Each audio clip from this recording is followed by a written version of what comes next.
जी अस्सलाम वालेकुम। कैफ 7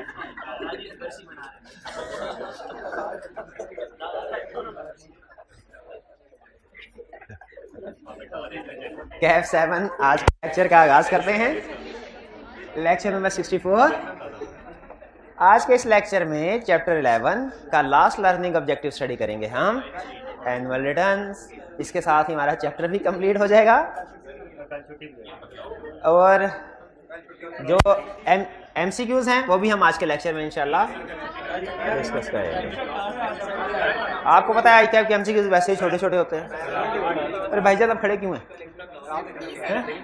खड़े क्यों? असाइनमेंट की हुई आपने? अच्छा, हाँ, किस वजह से? बोल बोल बोल। असाइनमेंट नहीं की, बोल मुंह से निकल। हाँ, असाइनमेंट नहीं की हमने, बोल। असाइनमेंट नहीं की, सिर्फ 2 सवाल थे, छोटे छोटे थे। हाँ, बड़ी सारे क्या स्टार्टअप लेते हो आप हैं? तो 4-5 क्वेश्चन स्टार्टअप के लिए चाहिए होते हैं आपको, कि उससे कम क्वेश्चन होंगे, आपने असाइनमेंट नहीं करने। दादादारी की बरसी मनाने की सलाह। बरसी मनाता कौन है? मैं भी कभी कभी यही चले भाई, बस कर दे, बैठ से भाई, असाइनमेंट करके आया करें।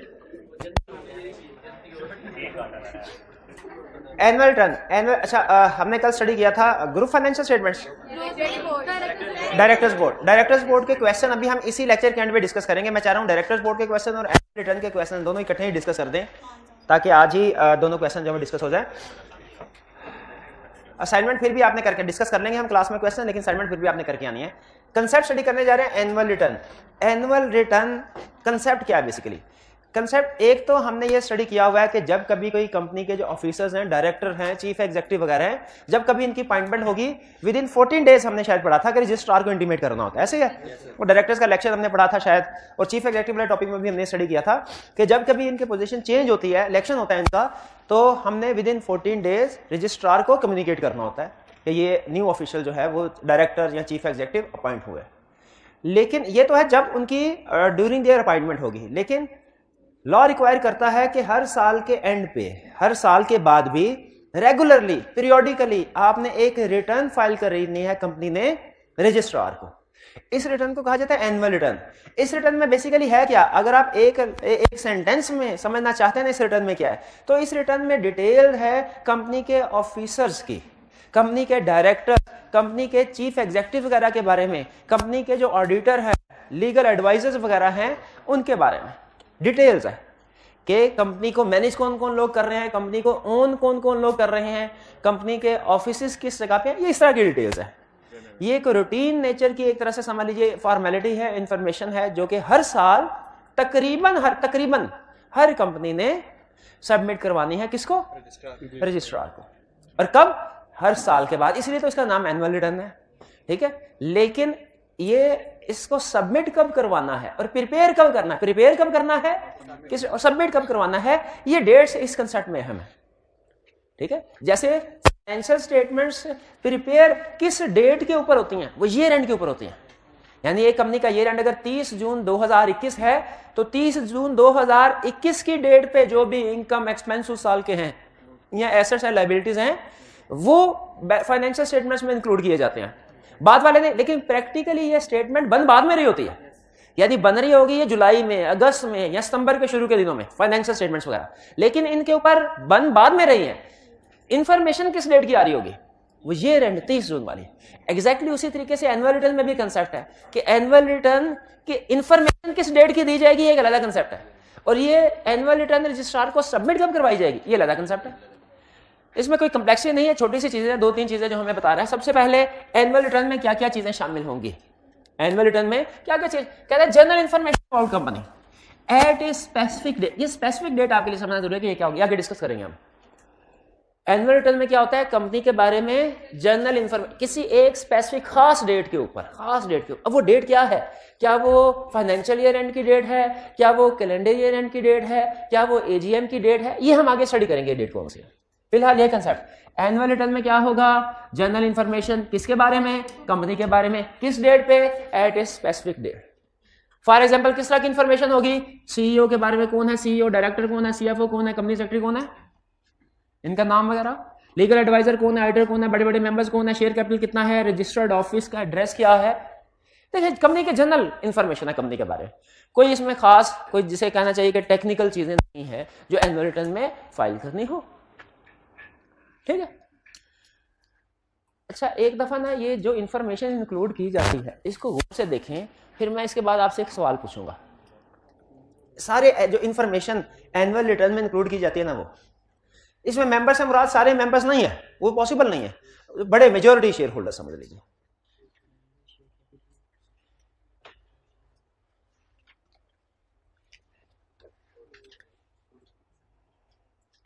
जी पढ़ लिया आपने? अच्छा मुझे बताइए, क्या ये पॉसिबल है कि एक साल और दूसरे साल के दरमियान में, एक साल में एनुअल रिटर्न जमा करवाई हो और नेक्स्ट ईयर में जब एनुअल रिटर्न जमा करवाने लगे तो हमें पता चले कुछ पर्टिकुलर जो एनुअल रिटर्न में आते हैं वो चेंज हो गए हैं? चीफ एग्जीक्यूटिव चेंज हो सकता है, बोर्ड ऑफ डायरेक्टर हुआ वो चेंज हो, रजिस्टर्ड ऑफिस भी चेंज हो सकता है, और भी बाकी इंफॉर्मेशन। क्या ये पॉसिबल है कि नेक्स्ट ईयर में हमें पता चले कि कोई भी पर्टिकुलर जो रिपोर्ट करना था एनुअल रिटर्न में वो चेंज नहीं हुआ? ये पॉसिबल, शाबाश, ये जहन में रखिएगा। लाजमी नहीं कि ये पर्टिकुलर हर साल चेंज हो, अक्सर चेंज होंगे, अक्सर चेंज होंगे, शायद मोर देन 90% केसेस में ये पर्टिकुलर एक साल और दूसरे साल में चेंज हो, लेकिन बहरहाल पॉसिबिलिटी है कि सम टाइम एक साल के जो पर्टिकुलर्स थे नेक्स्ट ईयर में भी वही पर्टिकुलर्स हों। तो अपनी कॉमन सेंस, अभी लॉ क्या डिस्कस करता है वो भी थोड़ी देर में हम शेयर करते हैं, कॉमन सेंस से बताइए जरा, क्या इस सिचुएशन में नेक्स्ट ईयर में अगर एनुअल रिटर्न के पर्टिकुलर्स में कोई चेंज नहीं आया, एनुअल रिटर्न फाइल करनी चाहिए कि नहीं? तीन ऑप्शंस, पहली ऑप्शन एनुअल रिटर्न फाइल फिर भी करनी चाहिए, दूसरी ऑप्शन अगर पर्टिकुलर में चेंज नहीं है एनुअल रिटर्न फाइल नहीं करनी चाहिए, तीसरी ऑप्शन एनुअल रिटर्न में अगर चेंज नहीं है एनुअल रिटर्न तो फाइल नहीं करनी चाहिए लेकिन रजिस्ट्रार को बता देना चाहिए कि रिटर्न में कोई चेंज नहीं है। ये चलिए अब देखते हैं लॉ क्या कहता है। देखिए ये तो वैसे ही मेरे जहन में आई बात, देखें हाँ कि लॉ क्या कहता है। पहले which information is included in annual return, ये क्लियर? आगे चलते हैं। Who is required to file, who is required to file? Every company, हर कंपनी, हर कंपनी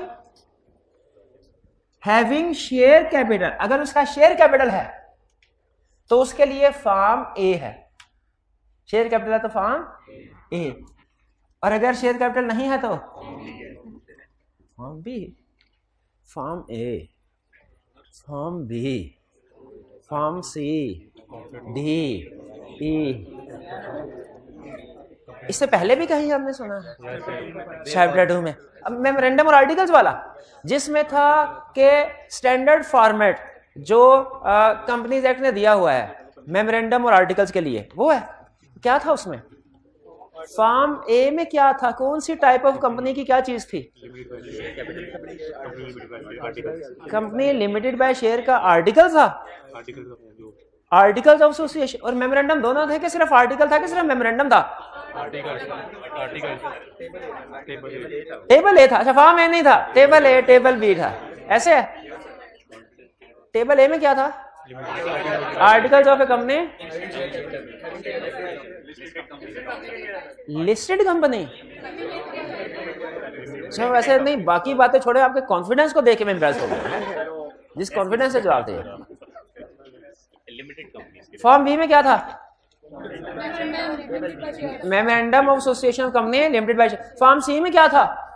कुछ नहीं पता क्या फॉर्म होते क्या है? Table, table, table, company limited by guarantee not having share capital. और टेबल डी क्या क्या हैविंग शेयर कैपिटल का क्या? Company limited by guarantee having share capital का क्या था? मेमोरेंडम था, आर्टिकल्स था कि दोनों थे? दोनों थे। और टेबल डी में टेबल डी हो गया। अच्छा अच्छा चले, मैं सिर्फ आपको लिंक करवाना चाह रहा था कि एक कंसेप्ट हमने पहले भी पढ़ा हुआ है, ठीक है, टेबल एबीसीडी, वो भी आपने रिवाइज कर लेना इसके साथ। तो वापस आ जाइए, एनुअल रिटर्न का फॉर्मेट रजिस्ट्रार कंपनीज एक्ट ने दिया हुआ है, तो कहाँ दिया? फॉर्म ए में, फॉर्म बी में। फॉर्म ए किन कंपनीज के लिए है? Having share capital. Form B किन company? Not having share capital. और फॉर्म सी पता है किन कंपनीज के लिए है? जिनकी इंफॉर्मेशन चेंज नहीं हुई, जिनकी इंफॉर्मेशन चेंज नहीं हुई।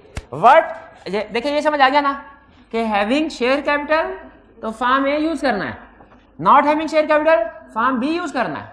अच्छा, ये जो रिटर्न में जो इन्फॉर्मेशन आपने फाइल करवानी ना, आपके रजिस्टर में भी शो होनी चाहिए। ये आपके रजिस्टर ऑफ मेंबर्स में, रजिस्टर आपको पता है रजिस्टर ऑफ मेंबर्स होता है, register of officer, register of directors होते हैं, रजिस्टर होते हैं ना। तो ये जो इन्फॉर्मेशन आप रजिस्ट्रार को भेज रहे हैं ना एनुअल रिटर्न में, ये आपके ये ना रजिस्टर में एंट्री किसी और इन्फॉर्मेशन की हो, एनुअल रिटर्न में कुछ और भेज रहे हैं। इसी तरह का मुझे याद है अकाउंटिंग में भी एक रूल होता है कि आपकी फाइनेंशियल स्टेटमेंट्स में जो फिगर्स आ रही है ना, आपके बुक्स ऑफ अकाउंट्स में वो रिफ्लेक्ट होनी चाहिए।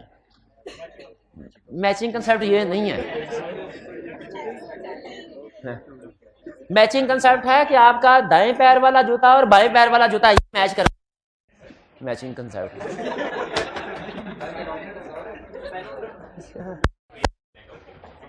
Information to be recorded in register, ये समझ आ गए कि जो आप एनुअल रिटर्न में इंफॉर्मेशन सेंड कर रहे हैं वो आपके पास रजिस्टर्स में भी जो रजिस्टर ऑफ मेंबर्स हैं, रजिस्टर ऑफ ऑफिसर्स हैं, उसके साथ मैच होनी चाहिए। अच्छा, what if no change in particular, अगर इस साल एनुअल रिटर्न के पर्टिकुलर्स में कोई चेंज नहीं है तो क्या करना है? कंपनी ने फॉर्म सी सबमिट करवाना है इंस्टेड ऑफ फॉर्म ए और बी। वो सिर्फ फॉर्मेलिटी होती है जिसमें वो रिपोर्ट करते हैं कि there is no change in particulars as compare to return filed in last year, sign करके भेज देते हैं। फॉर्म सी बहुत सिंप्लीफाइड फॉर्म, ए और बी में पर्टिकुलर्स की लिस्ट इंक्लूड करनी पड़ती है। अच्छा, except SMC private company with paid up capital up to 3 million, single member, मैंने आपको बताया था तकरीबन हर कंपनी ने एनुअल रिटर्न फाइल करनी होती है। तकरीबन का इस्तेमाल किया था इसलिए कि एक्सेप्शन है। अगर कोई सिंगल मेंबर, अच्छा एक्सेप्शन ये नहीं है कि सिंगल मेंबर कंपनी या प्राइवेट कंपनी जिसका 3 मिलियन तक पेड अप कैपिटल, उसने एनुअल रिटर्न ही नहीं सबमिट करवानी। नहीं, एनुअल रिटर्न सबमिट करवानी है ए या बी में, लेकिन अगर पिछले साल की निस्बत इस साल पर्टिकुलर कोई चेंज नहीं है तो इसलिए फॉर्म सी नहीं करवाना। फॉर्म सी की एक्सेप्शन है, फॉर्म ए और बी की एक्सेप्शन नहीं है। फॉर्म ए और बी हर कंपनी ने सबमिट करवाना है। हाँ, एक प्राइवेट कंपनी है या एक सिंगल मेंबर कंपनी है, पिछले साल उसने उसका शेयर कैपिटल है, प्रीवियस ईयर में उसने कौन सा फॉर्म सबमिट करवाएगा? फॉर्म ए।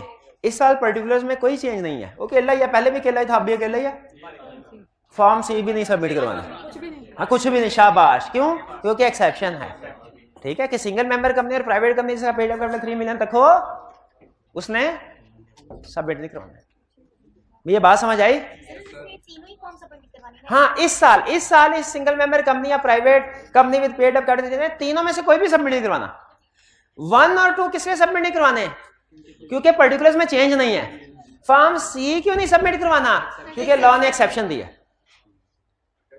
दिया, तो फिर से बताइए, अगर एक company limited by guarantee not having share capital है, उसका पेड अप कैपिटल है 4 मिलियन, कंपनी है limited by guarantee not having share capital, previous year में कौन सा फॉर्म सबमिट करवाए? फॉर्म पर्टिकुलर्स में कोई चेंज नहीं है, फॉर्म सी सबमिट करवाएगी, लेकिन ये नॉट हैविंग शेयर कैपिटल है 4 मिलियन से ज्यादा, और वैसे भी पब्लिक कंपनी है, भाई क्लियर हो गया? Form A, form B, form C में डिफरेंस, किस कंपनी ने कौन सा फॉर्म कब सबमिट करवाना है, ये सीख लिया आपने, यही काम की चीज थी। अब इसके बाद डेट नहीं, एक काम की चीज हो रहा है, डेट और फाइल है। अब इसमें 2 कंसेप्ट आपको बताने जा रहा हूं। पहला कंसेप्ट, एनुअल रिटर्न में इंफॉर्मेशन किस दिन की इंक्लूड की जाएगी, एज ऑन विच डेट, जैसे एज ऑन बैलेंस डेट होता है, और दूसरा रिटर्न फाइल कब करनी है। दो कंसेप्ट से पहले बताएं, फर्क समझ आ गया? पहले एक कंसेप्ट क्या है, एनुअल रिटर्न में जो इंफॉर्मेशन, क्योंकि इंफॉर्मेशन डेली बेसिस पे हो सकता है चेंज हो रही हो, किस दिन की इंफॉर्मेशन इंक्लूड करनी है एनुअल रिटर्न में, और दूसरा कंसेप्ट क्या है, फाइल कब करनी है। शाबाश, वो कहता है सुन लें, एजीएम, डेट ऑफ एजीएम पे जो इंफॉर्मेशन होगी, यानी डेट ऑफ एजीएम पे जो चीफ एग्जीक्यूटिव होगा, जो सीएफओ होंगे, जो डायरेक्टर्स होंगे, जो कंपनी सेक्रेटरी होंगे, उनके बारे में इंफॉर्मेशन लिखी जाए। वो एजीएम की डेट पे जो पर्टिकुलर्स हैं वो एनुअल रिटर्न में इंक्लूड किए जाएंगे, और ये सबमिट कब करवानी है? With in 30 days of AGM, दूसरे नंबर पे, अगर एजीएम कंडक्ट ही नहीं हुई किसी वजह से, अगर एजीएम कंडक्ट ही नहीं हुई तो उस सूरत में क्या करना, या कंडक्ट हुई एडजॉर्न हो गई, कंप्लीट नहीं हुई, तो फिर कैलेंडर ईयर के last, on close of calendar year. यानी ये अगर 30 जून है तो ये 31 दिसंबर आ जाएगा, ये अगर 30 सितंबर है तो ये 31 दिसंबर आ जाएगा, ठीक है। 31 दिसंबर है तो 31 दिसंबर भी, ठीक है, जो उस साल का क्लोज है। If AGM not held or not concluded. और ये भी कब जमा करवानी है? फिर कैलेंडर ईयर के 30 डेज के अंदर। क्या एक्सटेंशन मिल सकती है? बिल्कुल एक्सटेंशन। अच्छा, ये एक्सटेंशन देगा कौन? रजिस्ट्रार। नहीं, लिस्टेड कंपनी में नॉर्मली कमीशन ही देता है एक्सटेंशन एजीएम वगैरह के लिए, लेकिन एनुअल रिटर्न के केस में लॉ ने क्या दिया था? कह दिया रजिस्ट्रार। लेकिन ये आपने याद रखना, एग्जाम में जाके ये जो लॉ ने कभी कभी उल्टी बातें करता है ना, ये ज़हन में नहीं आती। ये एग्जाम में जाके यही ज़हन में आता है, लिस्टेड कंपनी है तो कमीशन, अनलिस्टेड है तो रजिस्ट्रार। वहां फिर एनुअल रिटर्न की एक्सटेंशन रजिस्ट्रार ने देनी है, 30 दिन की नहीं 15 दिन की देनी है, ये समझ में नहीं आता। उधर ज़हन में यही आता है कि जैसे एजीएम की एक्सटेंशन थी ना, लिस्टेड कंपनी की 30 दिन की होती है अप टू 30 डेज, और कमीशन देता है, यही प्रवीण ज़हन में आती है, एनुअल रिटर्न के साथ मिक्सअप हो जाती है। हालांकि एनुअल रिटर्न की एक्सटेंशन कौन देता है? एनुअल रिटर्न की एक्सटेंशन रजिस्ट्रार देगा। अच्छा, अनलिस्टेड कंपनी को कितने दिन की एक्सटेंशन मिलेगी और लिस्टेड को कितने की? सिर्फ लिस्टेड को 15 दिन के लिए, अप टू 15 डेज। बट ठीक है, शाबाश। पेनल्टी अगर इसकी वायलेशन का मतलब क्या होगा? कि एनुअल रिटर्न सबमिट नहीं करवाई या एनुअल रिटर्न में इंफॉर्मेशन सही इंक्लूड नहीं की। लिस्टेड कंपनी है तो उसके लिए लेवल 2 की पेनल्टी, अदर कंपनी है तो लेवल 1 की पेनल्टी, ठीक है। लेवल बताया, पेनल्टीज के बारे में बताया आपको? लेवल 1 की पेनल्टी छोटी पेनल्टी होती है, लेवल 2 की पेनल्टी बड़ी, और लेवल 3 की पेनल्टी सबसे बड़ी है। आप ये भी याद कर लें तो बहुत है, ऐसे ये भी ना याद हो पाएगा। हाँ वही छोटी वाली 500 नहीं, ये मैं आपको जो वैसे हमारे में बताया था सिलेबस में नहीं है, लेकिन ये मैं आपको कंपनी एक्ट से निकाल के आपके साथ व्हाट्सएप शेयर करूंगा इंशाल्लाह। ये कंसेप्ट क्लियर। अब आपके पास 3 मिनट का टाइम है, आप लर्निंग ऑब्जेक्टिव 5 की रीडिंग कर लीजिए। मीनवाइल मैं आपके क्वेश्चंस और एमसीक्यू सेटअप करता हूँ, रीडिंग कर लीजिए जी। पॉज कीजिएगा जी। अच्छा, एक स्टूडेंट ने क्वेश्चन पूछा है, डायरेक्टर्स रिपोर्ट वाले सेक्शन में एक स्टेटमेंट ऑफ कंप्लायंस की बात कर रहा है। ये स्टेटमेंट ऑफ कंप्लायंस क्या है?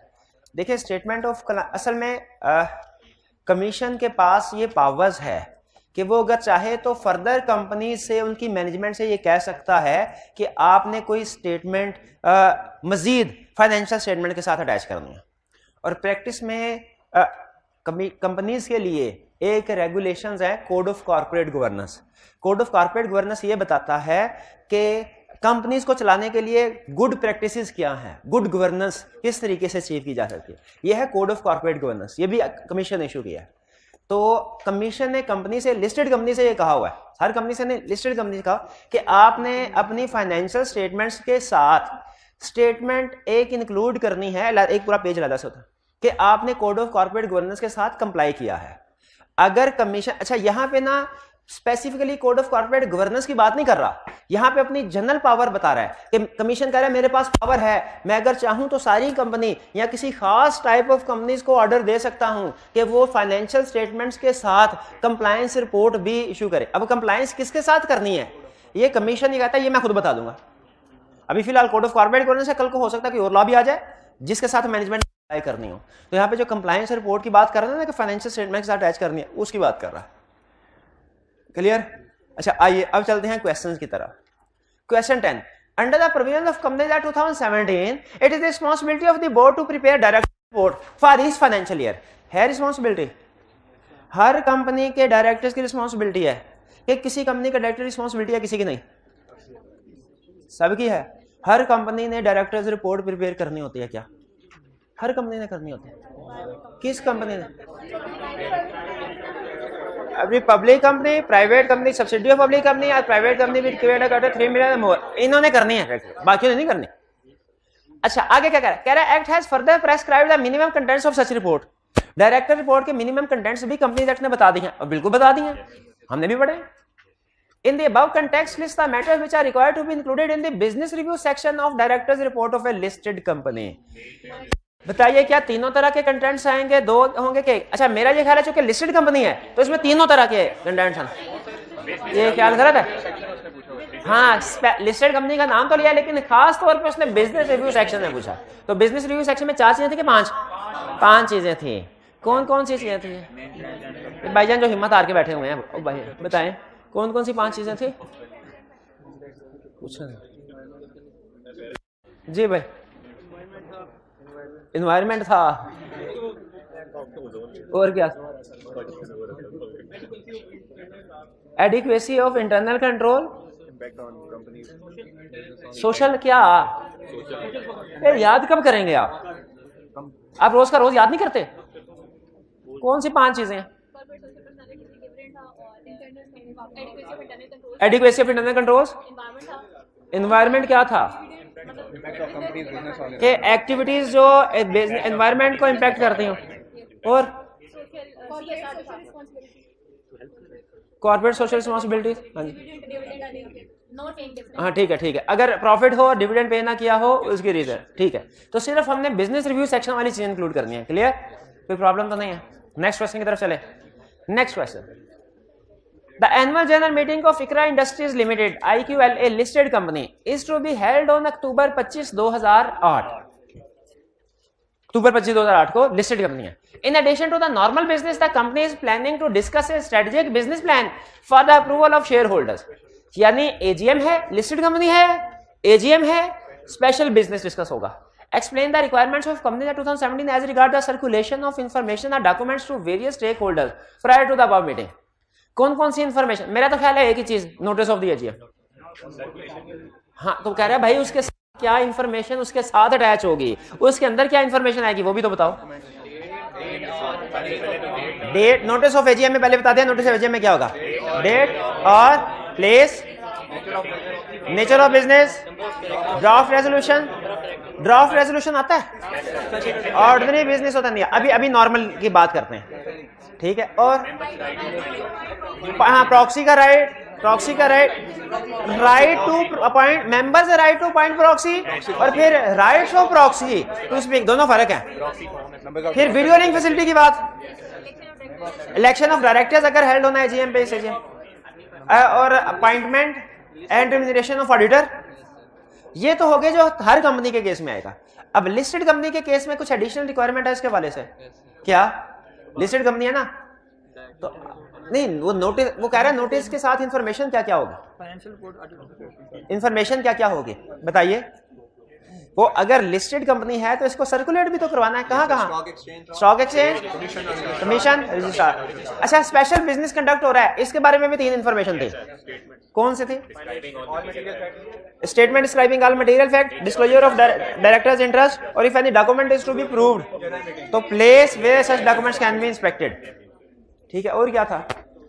लिस्टेड कंपनी का हो गया, स्पेशल बिजनेस हो गया, AGM। हाँ AGM के केस में 3 चीजें, financial statements, auditors report, directors report, chairman review report, वो भी इनके साथ हमें अटैच करेंगे। हाँ जी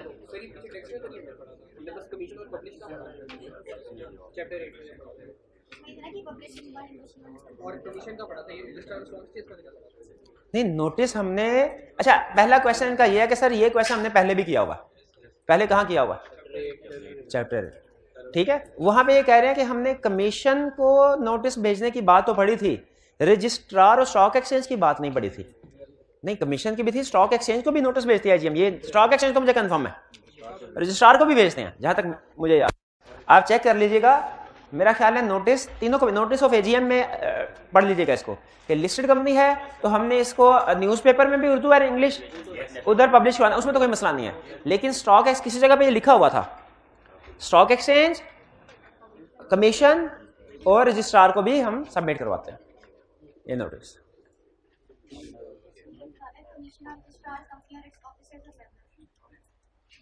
हाँ जी लिखा हुआ है, हाँ जी। स्टॉक एक्सचेंज को नोटिस भेजना ये बुक में नहीं, ये लिखा है तसल्ली से। अब मैं सारा लेक्चर छोड़ के इसको ढूंढने थोड़ी बैठूंगा, ठीक है। उम्मीद है इंशाल्लाह लिखा, आप ढूंढ लीजिएगा, नहीं तो हमें बताइएगा, हम आपको ढूंढ देंगे, ठीक है, कंफर्म हो जाएगा। बल्कि सारी क्लास की असाइनमेंट है, ये जरा ढूंढिए क्या लिस्टेड कंपनी ने एजीएम का notice stock exchange, commission, registrar तीनों को भेजना है या किसी एक या दो को? ये नहीं, ये कहां लिखा हुआ है, ये ढूंढना है। हाँ, कल बता दीजिए, कल बता दीजिए। Question 12, ABC Limited recent financial year ended on 30th June 2021 and AGM was held on 24 October 2021। Financial year 30 June, AGM 24 October. When should particulars of annual report be prepared and when should be annual report filed? Priority किसको देनी है, date of AGM को या close of financial year? Date of AGM कब हुई है? 24 अक्टूबर। तो इसका मतलब है एनुअल रिटर्न में जो पर्टिकुलर्स आने चाहिए वो 24 अक्टूबर वाले आने चाहिए। और ये एनुअल रिटर्न जमा कब कर, क्या 24 विद इन 30 डेज, यानी ये तकरीबन क्या होगा, 24 अक्टूबर है, 22 नवंबर का, हाँ 21-22 नवंबर, मतलब जब 30 दिन हो जाए, 30 दिन हो जाए आप काउंट कर लीजिएगा। मेरा ख्याल 22 अक्टूबर बनता है, सॉरी 22 नवंबर बनता है, 22 क्योंकि 31 अक्टूबर में 31 दिन होते हैं ना, तो प्रोबेबली ये 22 नवंबर बने। भाई ये क्लियर हो गया। Next 13, DF Limited recent financial year ended on 30th June 2021 and AGM was not held, which is contravention of Companies Act। year end हुआ 30 जून को, AGM हुई नहीं, जो कि वायलेशन है। When should particulars of annual report to be prepared and when should be annual report filed? कौन सा ये 30 जून 2021 है, रिटर्न नहीं, तो 31 दिसंबर 2021 कैलेंडर ईयर का लास्ट डेट पे। क्लोज ऑफ कैलेंडर ईयर का मतलब क्या है, 31 दिसंबर। 31 दिसंबर 2021 को जो पर्टिकुलर्स होंगे वो एनुअल रिटर्न में इंक्लूड करने हैं। और ये फाइल कब करवानी है, 31 दिसंबर के बाद 30 दिन के अंदर, यानी 30 जनवरी तक। 13 क्लियर? इन दोनों में क्या फर्क है, इसमें AGM कंडक्ट हो रही है, इसमें AGM कंडक्ट नहीं हो रही। 14, ABC Limited recent financial year ended on 30th June 2022 and AGM was held on 24 October 2022। There is no change since in many particulars of annual return since in any particular, किसी भी particular में कोई change नहीं है पिछले साल से। Since the last date of annual return, is ABC Limited required to file any return? पिछले साल के निस्बत इस साल में किसी किस्म का कोई चेंज नहीं है। क्या क्या क्या कुछ भी नहीं करवाना, शाबाश। ना फॉर्म ए जमा करवाना, ना फॉर्म बी जमा करवाना, फॉर्म सी जमा करवाना, एनुअल रिटर्न नहीं सबमिट, तो फॉर्म सी सबमिट करवाना है कि नहीं? फॉर्म सी सबमिट किस केसेस में सबमिट करना रिक्वायर्ड नहीं है?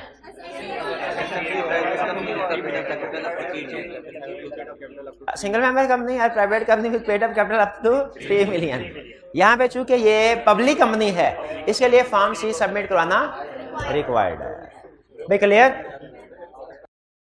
ये एनुअल रिटर्न था, ये क्वेश्चन था एनुअल रिटर्न जब AGM कंडक्ट हुई, ये था एनुअल रिटर्न जब AGM कंडक्ट नहीं हुई, ये था एनुअल रिटर्न जब पर्टिकुलर चेंज नहीं हुआ। उसने तीनों कंसेप्ट के ऊपर हमसे क्वेश्चन पूछा। अब आते हैं MCQs की तरफ। भाई 10 मिनट का, अच्छा आपको पता है क्या बड़े आसान आसान क्वेश्चन पूछता है, आप आजमा के तो देखें।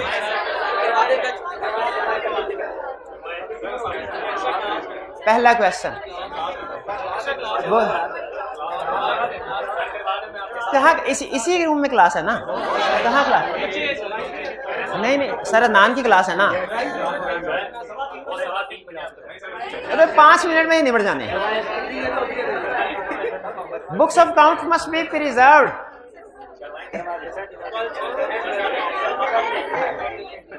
ठीक है, चलो ठीक। ये आपकी होम असाइनमेंट है। फिर MCQs आपने रिटन फॉर्म में अटेम्प्ट करने हैं, ठीक है? तो बाकी इनको कल डिस्कस करते हैं। कल का मतलब आज का लेक्चर यहाँ खत्म करते हैं। अल्लाह हाफिज।